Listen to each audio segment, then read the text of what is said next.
रोहन के पापा राजेश एक बढ़ई हैं जो लकड़ी की चीजें बनाकर बेचते हैं। लेकिन जब से बाजार में प्लास्टिक की चीजें आने लगीं, तब से लोगों ने रोहन के पापा से चीजें खरीदना कम कर दिया, जिससे उन्हें पैसों की बहुत कमी होने लगती है। पापा, आप मेरे लिए कभी भी खिलौने लेकर नहीं आते, जबकि मेरे दोस्तों के पास बहुत सारे खिलौने हैं। बेटा, मैंने इतने सारे खिलौने बनाकर दिए तो हैं तुम्हें।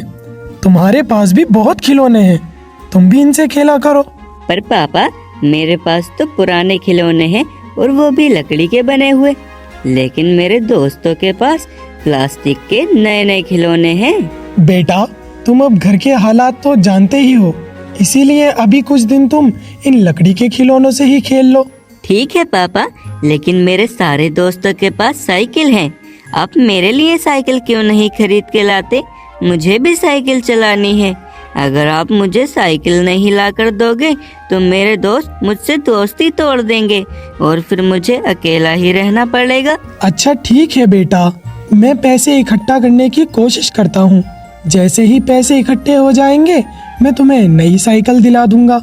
ऐसा है ना, आजकल मेरा काम बहुत मंदा चल रहा है और मेरे हाथ से लकड़ी की बनी हुई चीजें कोई खरीद ही नहीं रहा है। अब जमाना बदल चुका है पापा, आपको भी अब ये बड़े का काम छोड़कर कोई और काम कर लेना चाहिए। ठीक है बेटा, वैसे भी अब इस काम में कमाई तो बिल्कुल रही नहीं, इसीलिए मैं अब किसी नए काम की तलाश करूंगा ताकि कम से कम मैं तुम्हें तो खुश रख सकूं। अब राजेश अपना लकड़ी का काम छोड़कर किसी और काम की तलाश में निकल पड़ता है, लेकिन राजेश को इस काम के अलावा कोई दूसरा काम नहीं आता है, इसीलिए उसे कोई भी काम पर नहीं रखता है और बेचारा राजेश मायूस होकर अपने घर लौट आता है। और जैसे ही उसने घर आकर देखा तो रोहन पहले से ही घर आया हुआ होता है और वो बहुत उदास होता है। क्या हुआ बेटा, आज काम मुझे नहीं मिला और चेहरा तुम्हारा लटका हुआ है। पापा, आज स्कूल लेट पहुंचने की वजह से प्रिंसिपल ने मुझे घर वापस भेज दिया। कोई बात नहीं बेटा, इसमें उदास होने की क्या बात है। कल से तुम टाइम पर स्कूल चले जाना। लेकिन पापा, मैं तो घर से हमेशा ही टाइम से निकलता हूँ, लेकिन स्कूल इतनी दूर है कि पहुँचते पहुँचते देर हो जाती है। चलो ठीक है, कल मैं तुम्हारे प्रिंसिपल से ही बात करूँगा। अगले दिन ही राजेश रोहन के स्कूल पहुँच जाता है। आइए, आपका ही इंतजार कर रही थी मैं। अब क्या बताएं मैडम, हम लोग तो सुबह ही घर से निकल गए थे, लेकिन रास्ता इतना लंबा है कि आते आते दोपहर हो गई। यही हाल आपके बच्चे का भी है। वो हर दिन हाफ टाइम के बाद ही स्कूल पहुंचता है। शुरू में तो मैंने कुछ नहीं कहा था, लेकिन इसका तो अब हर दिन का यही नाटक हो गया है। इसमें नाटक की क्या बात है मैडम, स्कूल का रास्ता ही इतना लंबा है कि आते आते टाइम लग जाता है। वो सब आपकी प्रॉब्लम है, ये सब मैं नहीं जानती। अगर रास्ता लंबा है तो बच्चे को साइकिल खरीद दीजिए, पर बच्चे को कल से लेट स्कूल मत भेजना। उसको देखकर और बच्चे भी उसकी तरह लेट आ रहे हैं। मैं एक गरीब आदमी हूँ मैडम, बड़ी मुश्किल से तो अपने बच्चे की स्कूल की फीस जमा कर पाता हूँ।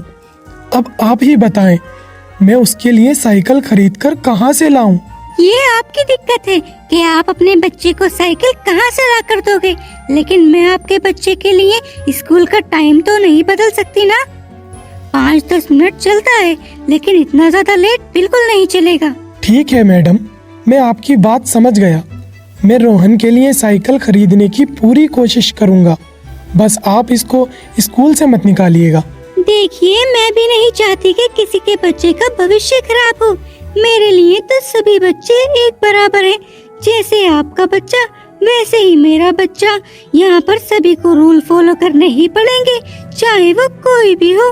ठीक है मैडम, अब मैं रोहन को तभी स्कूल भेजूंगा जब उसके पास साइकिल होगी। अब राजेश स्कूल से निकल आता है। वो मैडम से साइकिल लेने का वादा तो कर आया था, लेकिन उसे समझ नहीं आ रहा था कि वो साइकिल खरीदने के लिए इतने पैसे कहाँ से लाएगा। मैं मैडम से साइकिल का वादा तो कर आया, लेकिन अब रोहन को साइकिल कहाँ से लेकर दूं? हे ऊपर वाले, अब तुझे ही कुछ करना होगा। राजेश और रोहन के गरीबी के दिन बढ़ते जा रहे थे।